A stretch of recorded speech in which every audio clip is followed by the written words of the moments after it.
عنا الغوافي أخبريهم لا تخافي من معين الحق نرغب. The ultimate victory is the victory of istiqamah and thabat and tawheed, being steadfast and firm on this tawheed in both difficult and prosperous times. معين الحق نرغب. فاز من حصد المعالي لا يجانب أو يغالي.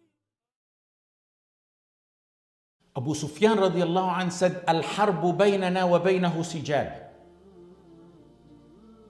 Ibn Barri in Lisan al-Arab said, Sijal is a term from when the Arab used to go to the wells to compete with each other. Each individual would draw water from the well with a rope and a bucket. Whoever gets more water in his bucket is the winner. It's not really something you control. You do not control how much water fills your bucket. So they took turns in winning. No ultimate winner. So the term sijal was then used as a metaphor or a term to describe the outcome of wars. Abu Sufyan radiallahu anh mentioned the exact wording a second time when he was summoned by Hiraql. The first time he mentioned it was after he was boasting after the battle of Uhud. Hiraql summoned him. In the hadith that's in Sahih Muslim, he summoned him to question him and asked him some questions. Hiraql said, فَهَلْ قَاتَلْتُمُوهُ? Abu Sufyan said, قُلْتُ نَعَمْ. قَالَ فَكَيْفَ كَانَ قِتَالُكُمْ إِيَّهُ? He said, how was the war? Hiraql wants to know how the war was. Abu Sufyan said, الْحَرْبُ بَيْنَنَا وَبَيْنَهُ سِجَالٌ يَنَالُ مِنَّا وَنَنَالُ مِنْهُ. Hiraql said, are you at war with him? The Messenger sallallahu alaihi wasallam. Abu Sufyan radiallahu anh said, yes. Hiraql said, well, what's the outcome of that war? He said, الحرب بيننا وبينه سجال ينال منا وننال منه. It's shared in turns. Sijal. Abu Sufyan radiallahu anh said, of course he wasn't a believer at that time.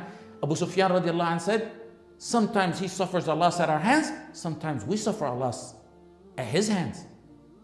And after all the questions that he asked Abu Sufyan, Hiraql came up with his conclusion.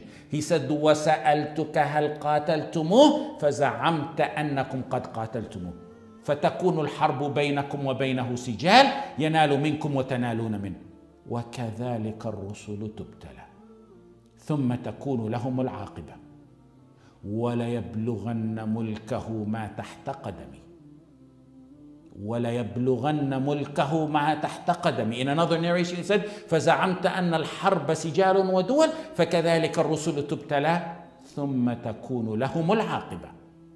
That's how prophets are. They're tried before the final victory is theirs.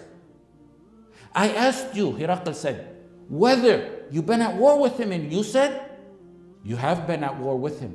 And that victory between you and him is shared by turns.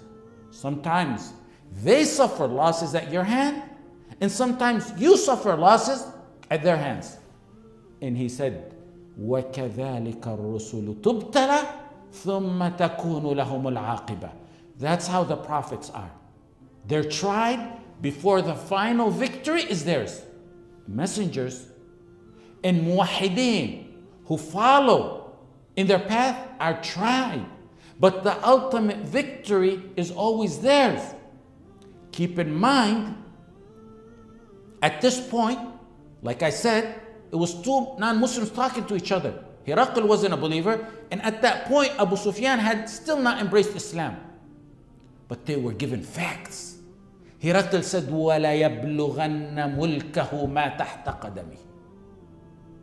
His rule will extend, without a doubt, to this place which is under my feet, where I'm standing right here today. And it was as he predicted. Just a few years after that. And as Allah subhanahu wa ta'ala promised, a small number of outnumbered muwahideen in the Battle of Al-Yarmouk took down the mightiest empire with the strongest army of their time. And that's exactly what will happen time and time again. In the statement of Hiraql, while he was on a ship fleeing Bilad al-Sham, will be echoed by the Tawaghit again and again when he said farewell and long farewell to Syria. We'll never meet again. And he never met Syria again. ذكر الظالم أنا نسل زيد والمثنى إن أهنا ما استكنا عزة فينا وسؤدد.